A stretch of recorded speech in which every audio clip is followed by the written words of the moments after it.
નમસ્કાર ખેડૂત મિત્રો, અત્યારે હવે વાવણીનો સમય હોય, વાવવાની શરૂઆત થતી હોય, ક્યાંક વવાઈ ગયું હોય તો આપણે શરૂઆતમાં તો બધે જમીન તૈયાર કરી લીધી હોય કે ઉનાળામાં જે હોય દેશી ખાતર ભરી લીધું હોય, તપવા દીધી હોય જમીન, પછી ખેડી અને અત્યારે તૈયાર થઈ ગઈ હોય છે મોસ્ટલી જમીન.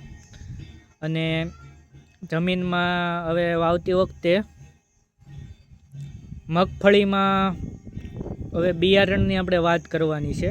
તો બિયારણમાં આપણે વાત કરવી તો આજ આપણે GG23 એટલે કે 23 નંબરની મગફળી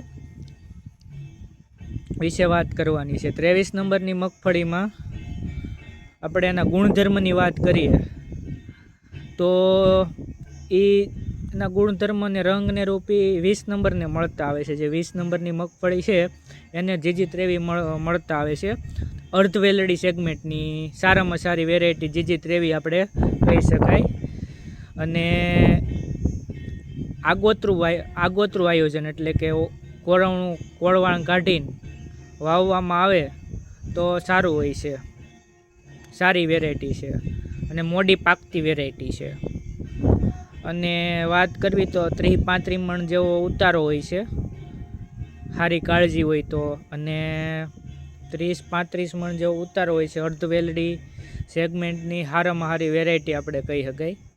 અને બીજી વેરાયટીની વાત કરીએ એ વેરાયટીની તો વરસાદ સામે સારી ટક્કર ઝીલે છે એવી વેરાયટી છે. અને આગોતરું આયોજન જેને કરીને વાવ્યું હોય એને સારામાં સારી વેરાયટી છે 23 નંબર.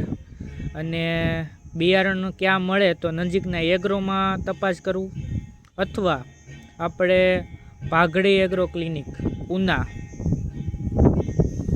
હેપીલભાઈનો જે એગ્રો છે ત્યાં વેક્યુમ પેકેજમાં ઉપલબ્ધ છે.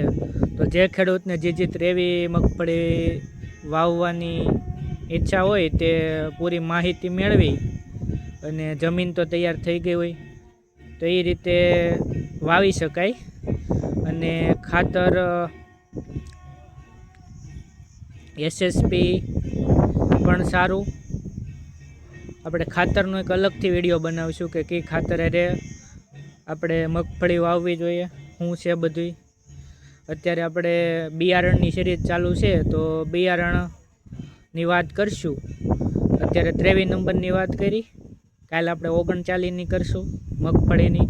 પછી એક વિડીયો આપણે આખો કપાસનો બનાવી દઈશું કે કપાસ છે એમાં ક્યાં ક્યાં બિયારણ છે, શું છે, કેવી રીતે કરવું.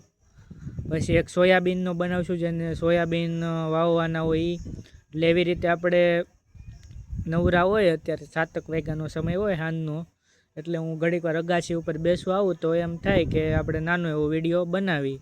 એટલે ખેતીને લગતા આપણે થોડા નાના હુના વિડીયો બનાવશું. માહિતી સારી લાગે તો લાઈક શેર ઈચ્છા થાય તો કરજો. નમસ્તે, જય જવાન જય કિસાન.